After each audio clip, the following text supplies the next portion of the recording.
Hello, welcome to the TSC Summit. We'll let folks come in to the room for a little bit longer and get started momentarily.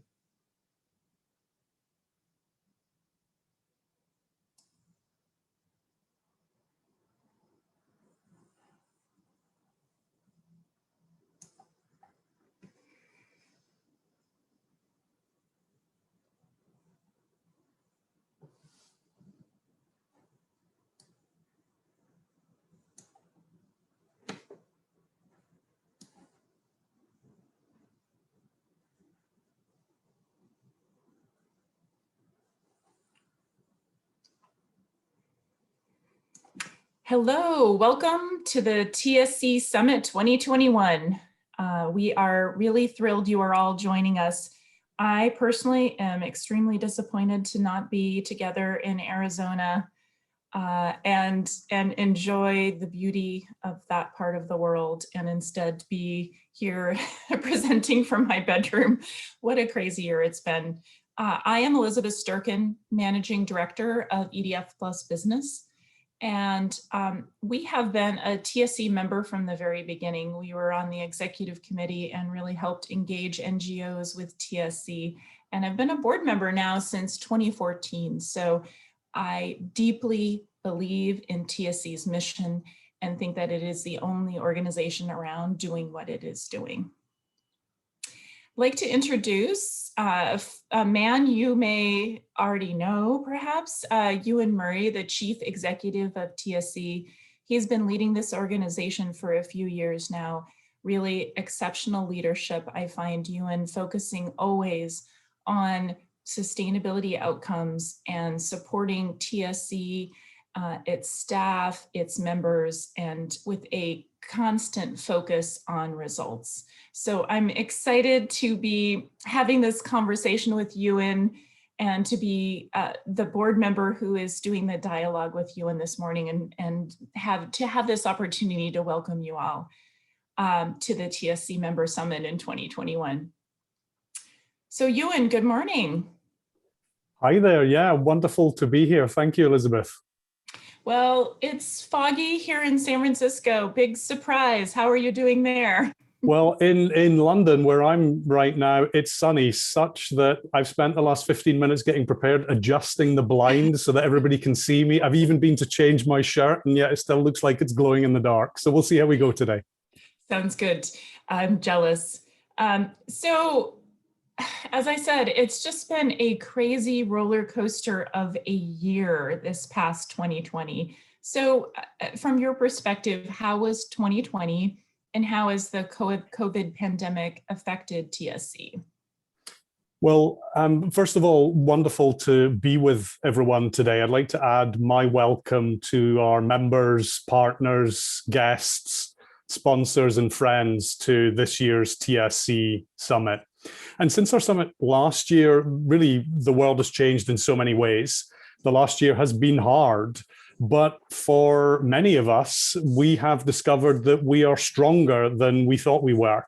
We've kept going, we've adapted, and really without much notice, we've retooled our companies, our economies, and our societies.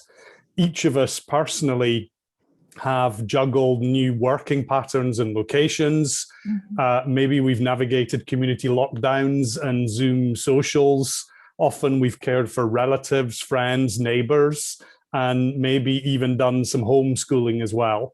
And really, this last year, we've all shown that we can be more resourceful and resilient.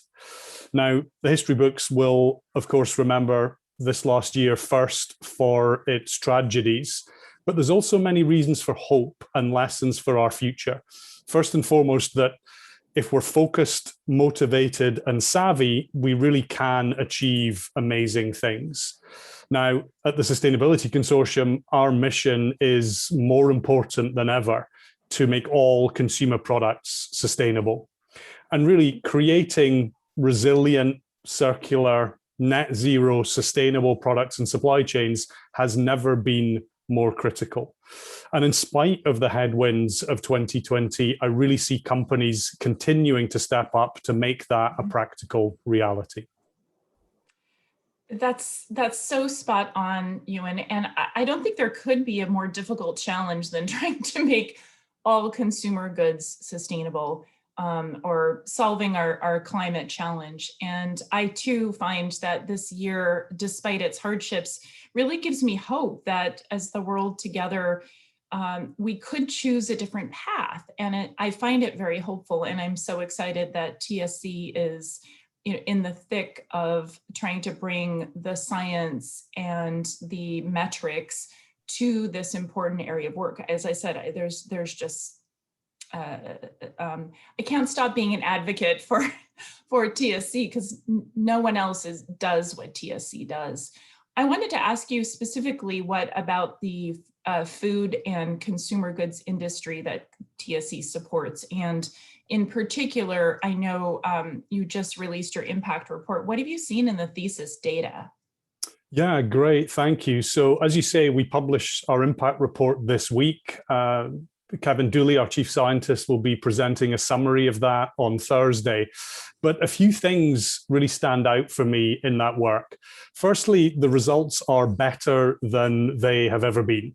Over 1,700 of the largest food and consumer goods companies in the world now use Thesis to understand the sustainability impacts of their products, to uncover ways to improve, and then to tell that sustainability story to customers, investors, consumers, and other stakeholders. Thesis now covers products worth close to $1 trillion in annual sales. $1 trillion. It's a huge number.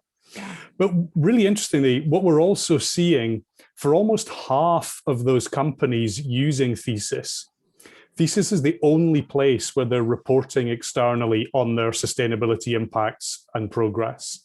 And so we're reaching companies that no one else is reaching. And we know that to solve for climate, for water, deforestation, child labor, animal welfare, you name it, we really need every organization playing their part. And we see that Thesis is reaching hundreds of companies covering products worth hundreds of billions of dollars that no one else is reaching. And that is a source of real pride.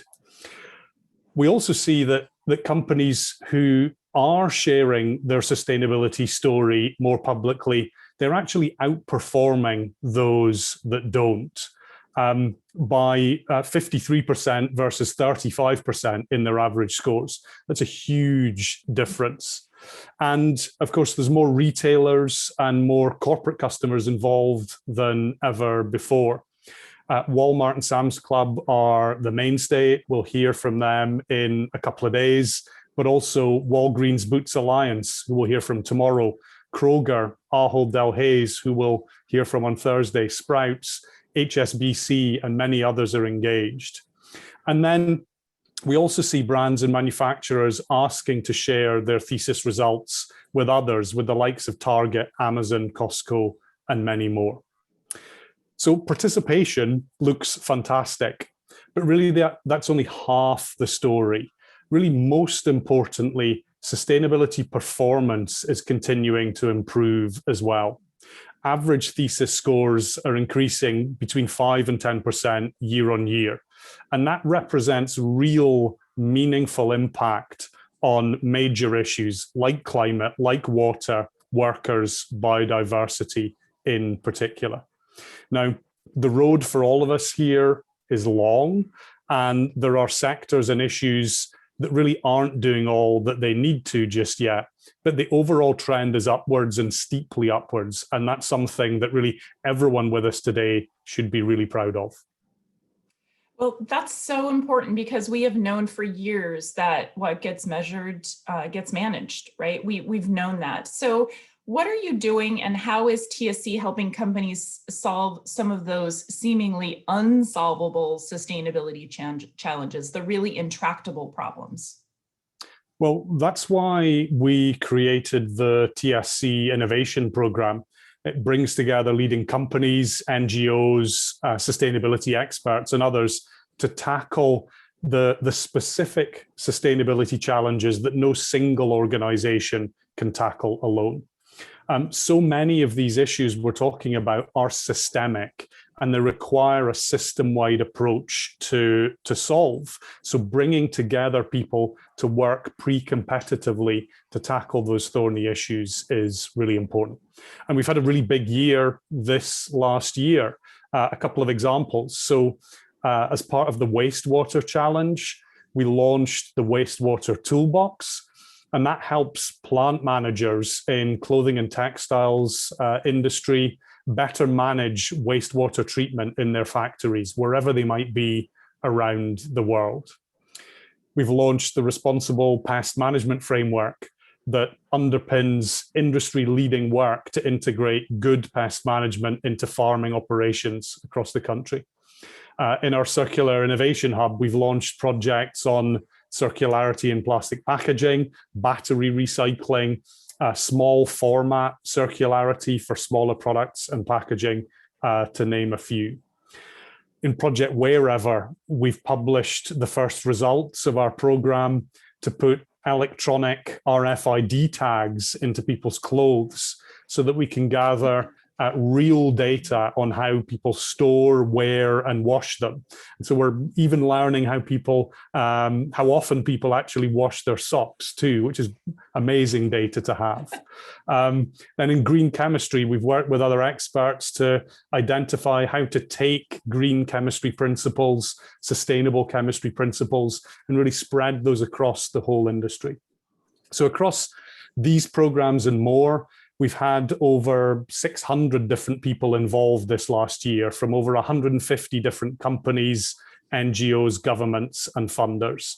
And that partnership really is what's taking us forward. It's what's required to deliver systemic change and what sees this work go from strength to strength. Yeah. So TSC recently launched the Sustainability Leadership Institute. This is something I feel very personally passionate about because it has been a place for me for such personal growth and reflection and thinking about how to tackle the huge challenges we face as a planet and what I can do as an individual and in my organization and in my community. It's truly been transformational for me. So I wanted to mention that, and Ewan, would love your thoughts on what it was like to launch such a thing in this challenging year. It was Sarah Lewis's incredible leadership. I want to acknowledge that, but it's a really bold new initiative, really trying to take things to the next level and enable TSC members and others to do that. So I'd love your thoughts on how that went. Well, that's great. I love hearing your perspective there. I'm so glad that you've had such a positive experience. And yes, it really was the perfect time. The discussion on sustainability thus far has been a pretty simple one that we all know very well. You know, sustainability makes good business sense. You can cut your carbon footprint and you save money on energy. You can reduce waste and become more resource efficient, and that means you save money on raw materials. You treat people better in your companies and supply chains. They're happier, more productive, and deliver more for the company. And all that supports corporate reputation, brand, and product sales. Now, this is true, and I believe it 100%, but it's frankly the easy stuff. It's the low-hanging fruit. These are the things that buy us time to figure out the bigger challenges we need to solve to build truly sustainable, resilient, circular, regenerative companies. And to do that, it needs more. So really the question we grappled with is, well, what should companies do when the right thing for sustainability is a risk to current profitability, or it challenges corporate strategy, or it threatens the established ways of doing things? What then? Do we say, well, frankly, it's too hard and sustainability needs to know its place? Or is now then the time to truly innovate and to step up and lead when it matters most? And the Sustainability Leadership Institute is taking on that challenge. It's a place for smart, motivated sustainability leaders to come together, to work collectively, to help each other define their own personal purpose, to then create the networks and to work together to drive the genuine systems change in their companies and industries that we need to see, even when it's hard. And I guess especially when it's hard. One of the Institute's members, Martin Wolf of Seventh Generation, summed it up best when he said, really, it's not about the business case for sustainability that we need to be thinking about. It's the sustainability case for business. And that's exactly what we're trying to do with the Leadership Institute. Well, I think we've run out of time. Do you want to say one sentence about what you hope for the future of TSC?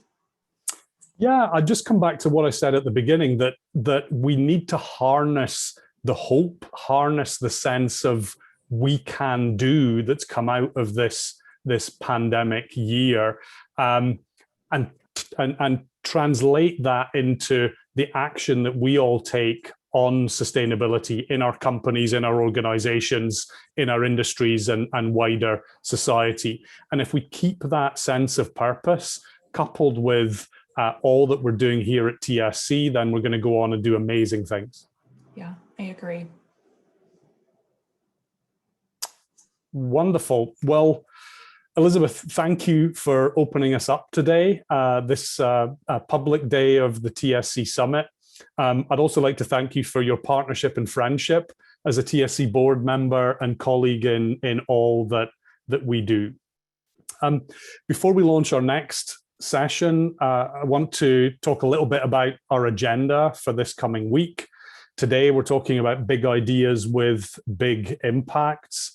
And then tomorrow, we are going to be diving into specific topics like the sustainability policy landscape in Europe and all of our work on innovation. And then on Thursday, we'll be focusing on thesis and sustainability leadership out into the future. It's certainly going to be an action-packed few days. I want to say a few specific welcomes and thank yous. Firstly, to all of our TSC members joining us today, you folks truly are the heart of TSC. Many of you, like Elizabeth, have been with us since the beginning.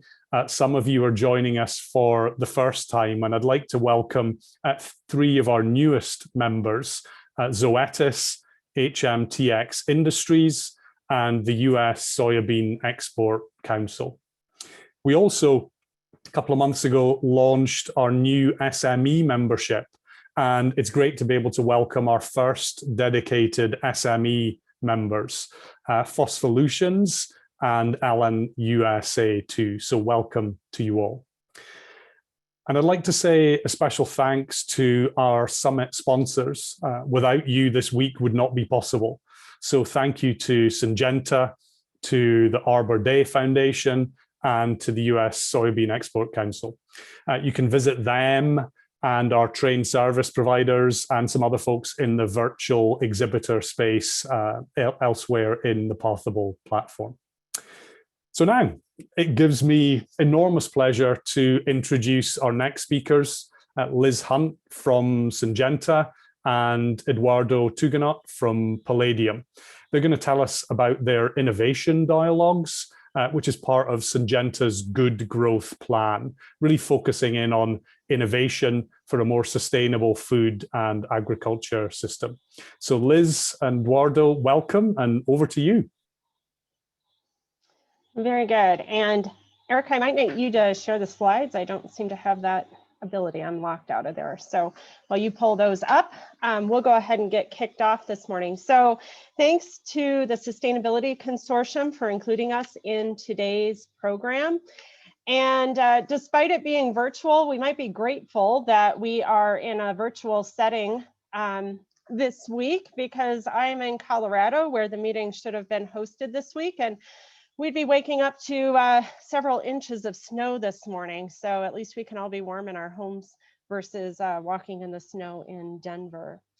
I'm Liz Hunt. I lead our Sustainable and Responsible Business team for Syngenta.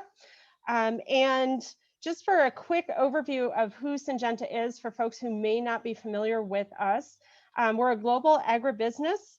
And we provide farmers of all sizes access to seeds, crop protection, and digital technologies in over 90 countries around the world. And we are here today to talk to you a bit about our sustainability commitments, and more specifically around our innovation dialogues, which is great coming off of what Ewan was just talking about, and emphasizing, partnerships and so many companies on this sustainability journey today. Eduardo? Hi, everyone. My name is Eduardo Tuganot. I work with a company called Palladium, and we're a global company that structures and implements systemic strategies for inclusive growth and positive impact.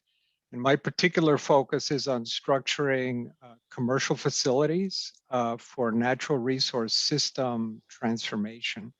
And so we've been collaborating with Syngenta around these innovation dialogues. And so on the methodological side and facilitation, so delighted to join you on that. Very good. Erica, if you could go to the next slide, please. Super. So to just give you a bit of a background on Syngenta's journey and Syngenta's commitments to sustainability, we launched our Good Growth Plan in 2013 and have launched our next iteration of that just in 2020 with commitments running through 2025. Our Good Growth Plan puts us in a position for the urgent fight against climate change and biodiversity loss at the heart of farming's productive future. So really our commitments, both internally and externally, for sustainable agriculture.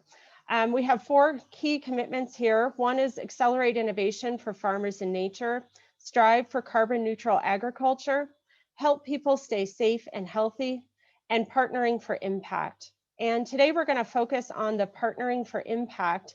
And one of our key initiatives there around innovation dialogues. So how we got to this point is while we were looking at our next iteration for the Good Growth Plan, we conducted over 125 listening sessions with stakeholders, throughout the value chain, from NGOs to food companies to farmers to employees to consumers, to get input on what makes sense for Syngenta. And it came back with us to really emphasize the overwhelming benefits of working together through the value chain and through partnerships. So it gave us kind of the inspiration to launch the innovation dialogues and to look at how we can put our commitments into action. And really the key here is looking for increased connectivity for commercial and sustainable solutions, and to externally collaborate with players across the value chain on approaches to introducing new products, or even looking at existing technologies, which is what we'll use for our case study today, to the marketplace, and understand the benefits, the trade-offs, and identify where those opportunities and innovations can continue to exist. So if you can go to the next slide. So as we look at these, and this is really for, what innovation dialogues can provide to Syngenta, but in listening to, what Ewan was talking about as he kicked off this morning, I think there's a lot of importance to think about these throughout, all organizations, and the importance for partnership and the importance for how this can bring value to companies and to the whole value chain. But we really looked at, how can we share a long-term product vision, look at strategies and value propositions in a more transparent and direct way, and get feedback from those stakeholders as we look at our portfolio. Understand our foresight by understanding better the stakeholders' perspectives and expectations for their sector, and understanding where other people are coming from through their part of the value chain. Look at new opportunities for Syngenta, and in general for collaboration across the sector. Once we identify those and have those discussions, it makes it easier to find those opportunities, Better connect products with key sustainability topics and enhance our product positioning. Make sure that we're meeting the needs of folks across the whole value chain. And really strengthen leadership in a sector by pointing out opportunities to enhance system and increase economic and social and environmental value. Go to the next slide. So as I mentioned, we're going to talk through a bit of a case study here on our first innovation dialogue. So I'll kind of kick things off and then hand it over to Eduardo to talk through some of the operational and actioning and how we put everything together. But the key product that we started with was our Enogen for Feed product. And this is an existing product that Syngenta has in its portfolio, but we looked at this across our beef and dairy value chain. So what we know about this technology is that it offers a demonstrated 5% feed efficiency in both beef and dairy cattle. And we know that that 5% feed efficiency can translate into significant environmental savings across the value chain. So making sure we understand the benefits, the trade-offs and such throughout the value chain and all the different players along the way, and how we can make this work better for everybody. So we wanted to get input from different key players in that, and they could give us insights on the right initiatives to pursue, the right outcomes to highlight, and bring benefits to everyone from the farmers to the consumers, looking at this product and its environmental benefits. So I'll pass it over to you, Eduardo, and Erica, if you could go to the next slide.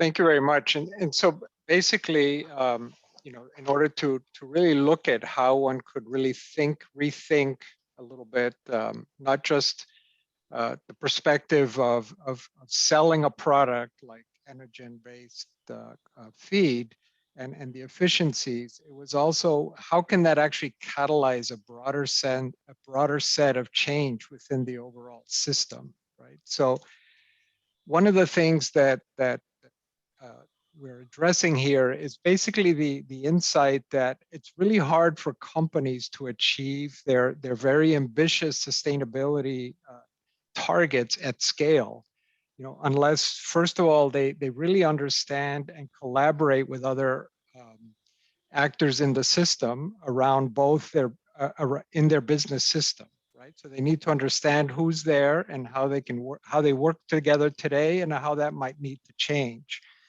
The second point is that these sustainability strategies and outcomes really need to be well integrated into what the company is trying to do from a commercial growth standpoint as well.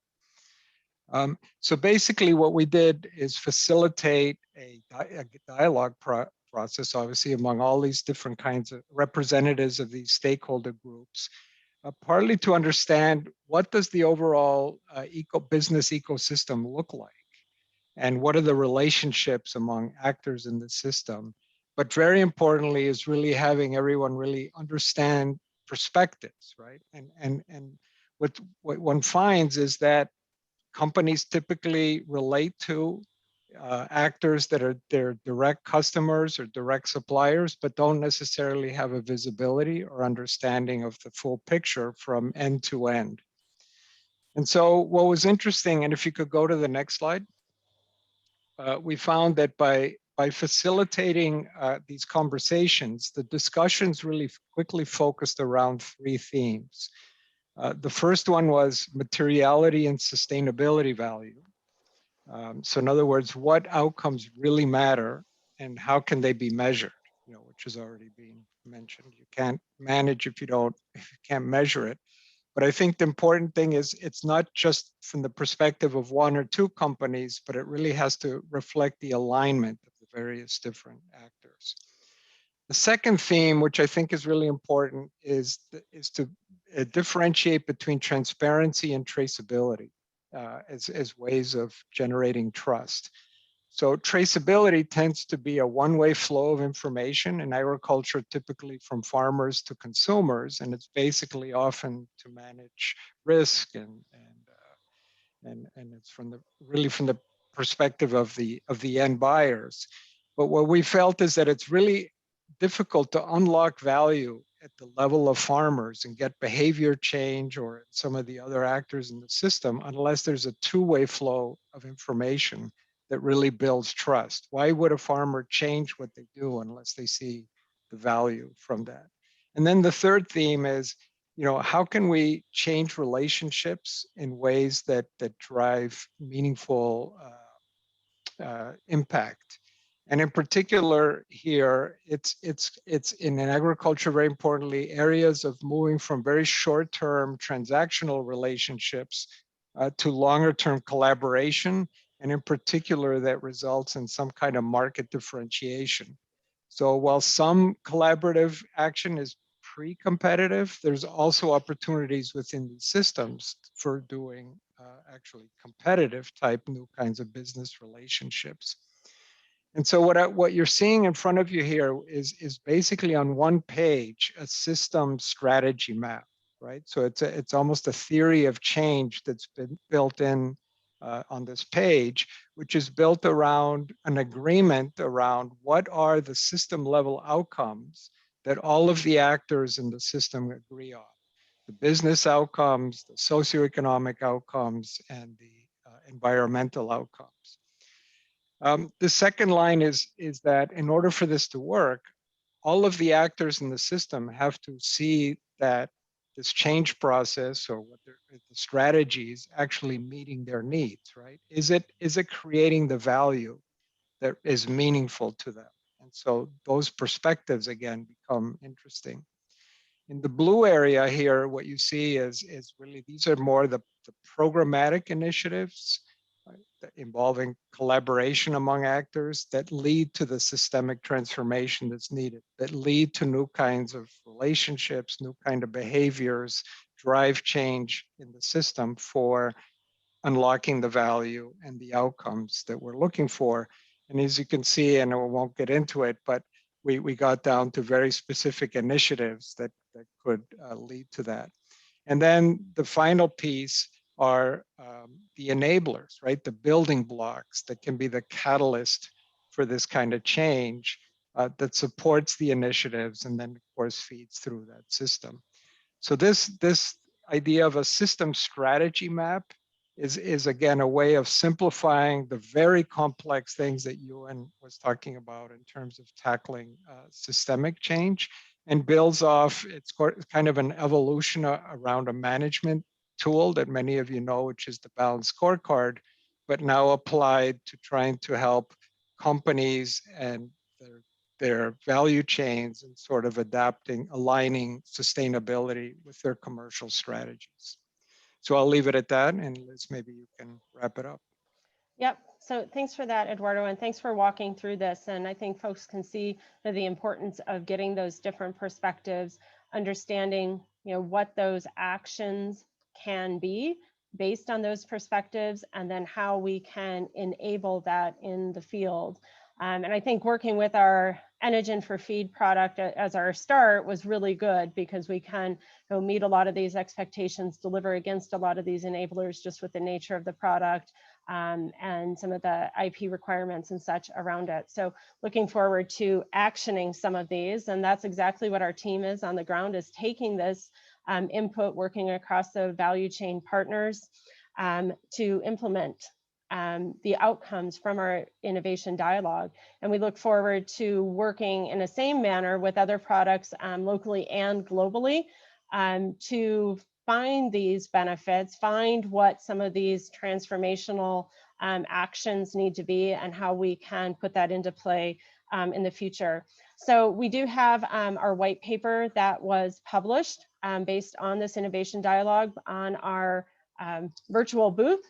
So invite folks to go there and access that and download it from there. And look forward to doing more of these in the future and potentially inviting folks from the Sustainability Consortium and members to participate as we look at our new product development and new opportunities across the value chain. So thanks again for the opportunity to present this today, and invite folks, if there are questions or anything, to reach out to Eduardo or myself for more information. Wonderful. Thank you so much, Liz and Eduardo. Really a great start to today. It really does show the value of novel types of partnerships that you've created to drive change right across the whole system. So up next is our session on resilient supply chains with speakers from HSBC, FAIR, NYU Stern, all of that led by TSC's Chief Scientist, Kevin Dooley. So please do now switch over to that session, which will be just getting underway momentarily. And thank you again to you all for joining us today.